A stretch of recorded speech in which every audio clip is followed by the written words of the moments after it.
sa Las Vegas yan. Kung di ako nagkakamali, baka ano yan, Bally's Hotel. Nasa Bally's Casino pa kami noon. Oo. Kasi alam mo, Mars, sobrang big deal when you have a show in Vegas. Of course. No? Miss Lani, ngayon, looking back at nakita mo yung video na yon, so what do you miss most about it? Well, unang-una, syempre nakakamiss yung ganyan na everyday ka nag-makeup, everyday ka nagbibihis, everyday ka kumakanta. Yun yung totoo, nakakamiss talaga yun.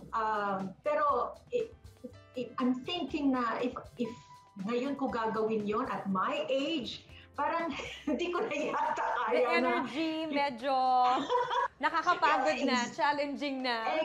Paano, Miss Lani? Exactly. Pang ilang days a week ka na lang pwede? Kung dati 5, ngayon ilang days na lang ang duty mo, Miss Lani. Nako, siguro kaya ko lang mga 3 times a Yan, week. madami So, pa rin. na tayo sa 3 times a week. Yeah.